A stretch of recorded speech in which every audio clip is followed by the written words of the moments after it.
चकल्लस।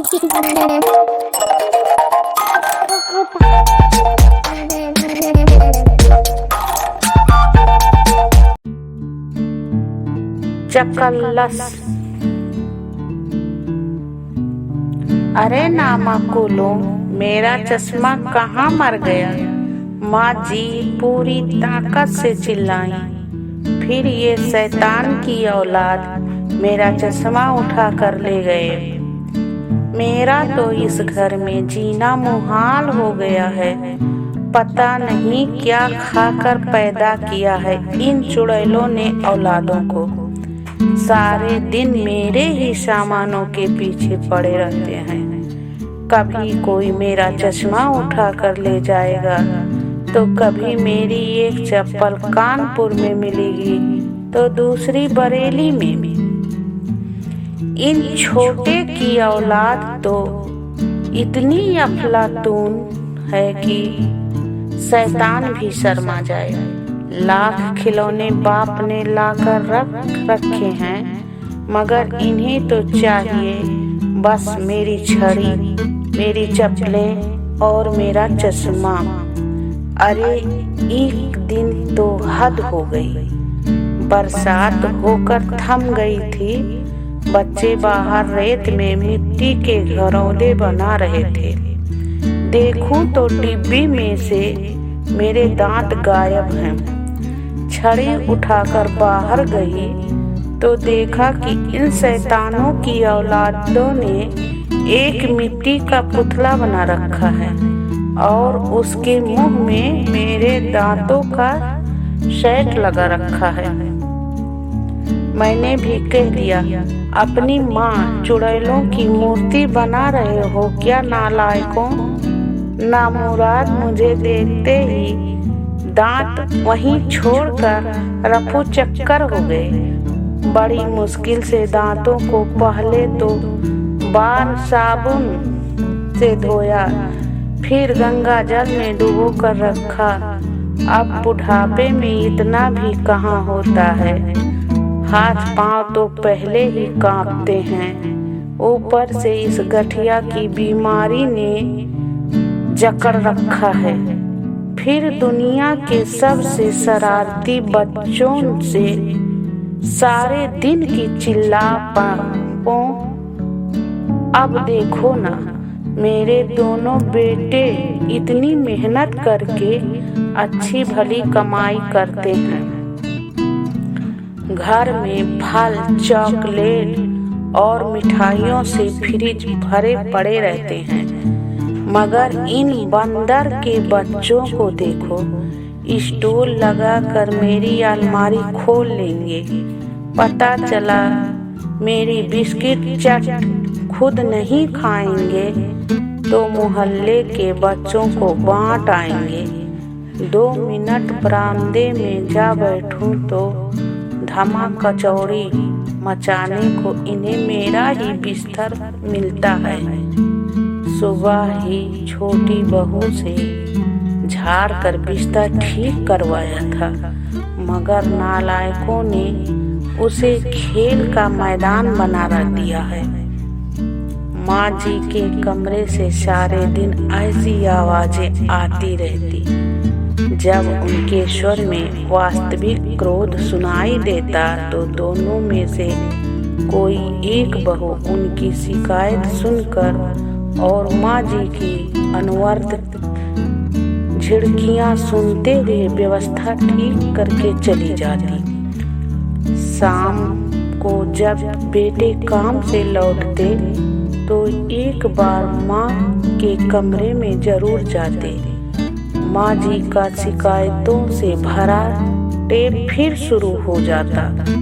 बहुओं को सहूर नहीं है, बच्चे बिगड़ते जा रहे हैं। मेरी अलमारी खोलकर मेरे सारे बिस्कुट चट कर जाते हैं या मोहल्ले के बच्चों में बांट देते हैं।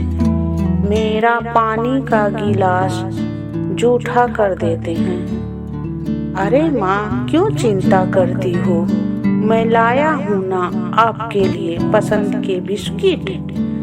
अरे बुद्धू, यही तो मैं कह रही हूँ। ऐसे क्या घर चलते हैं। घर में रखी चीज जो मोहल्ले भर के बच्चों में बांटते फिरो और खरीद खरीद कर खर्चा करते रहो। तुम समझाते क्यों नहीं इन्हें। दुनिया की हर बात खत्म हो सकती है, किंतु माँ जी के ताने उल्हाने और शिकायतों का पिटारा नहीं। गर्मियों के छुट्टियों के दिन थे। छोटी बहू के भैया मायके में छुट्टियां गुजारने के लिए बच्चों को लेने आ गए। तब हुआ कि चारों बच्चे छोटी बहू के साथ छुट्टी एंजॉय करने चले जाएंगे और बड़ी बहू माँ जी और घर की देखभाल करने के लिए यहीं रहेगी। सोमवार का दिन था। दोनों बेटे अपने अपने काम पर चले गए थे और बहू रसोई के काम निपटाने में लगी थी। तभी माँ जी के कमरे से आवाज आई, अरे नालायकों, मेरा चश्मा कहाँ है। बहू पल्लू से हाथ पोंछती हुई भागी चली आई। अरे बहू, देखना मेरा चश्मा कहाँ गया। ये नालायक तो माँ जी, चश्मा तो वहीं सामने मेज पर पड़ा है और बच्चे तो मामा के यहाँ गए हैं। पता है, दिख रहा है, इतनी भी आँख नहीं फूट गई है मेरी। अच्छा है, शरारती कुछ दिन मामा के यहाँ रहे, घर में शांति तो है। पूरे दिन धमाकचौड़ी मचाए रहते हैं। कुछ देर बीती थी कि माँ जी के कमरे से दोबारा आवाज आई, अरे मेरी छड़ी कहाँ मर गई।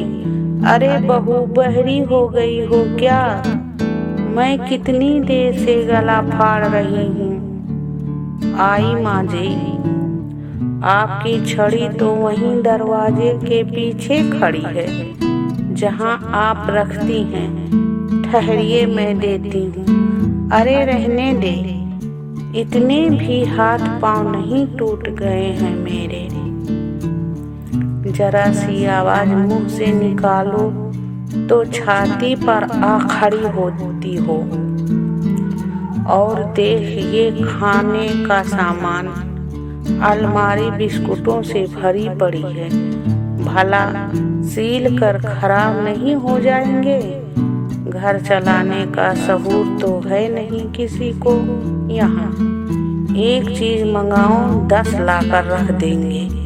थोड़ी ही देर में माँ जी के कमरे से फिर आवाज आई, अरे बहू, जरा रेडियो ही चला दे। पता नहीं सारे दिन किचन में घुसी क्या करती रहती है। इतना नहीं कि 2 मिनट मेरे पास भी बैठ जाए, ये सन्नाटा तो मुझे खाए चला जाता है। सारा घर साए साए कर रहा है। शाम को बेटे घर लौटे तो माँ जी का पारा 7वें आसमान पर था। दोनों को तुरंत हाजिर होने का आदेश दिया गया। माँ जी के चेहरे पर क्रोध की रेखाएं देखकर दोनों अपराधी की तरह चुपचाप बैठ गए। क्यों रे, तुम दोनों के दिल में माया ममता बिल्कुल मर गई है क्या। बालक 8 दिन से दूसरे की देहरी पर पड़े हैं। तुम्हारे घर में रोटियों के लाले पड़े हैं क्या। उन्होंने रोष के साथ कहा, अरे माँ जी, कुछ दिन और रहने दो शरारतियों को वहीं। आपको तो पूरे दिन परेशान करते रहते हैं। छोटे ने शरारत से मुस्कुरा कर कहा, अरे मुझे करते हैं ना परेशान, उससे तुझे क्या। तड़के ही चला जा और बालकों को लिवा ला। दोनों बेटे मुस्कुराते हुए अपने कमरे में चले गए। धन्यवाद।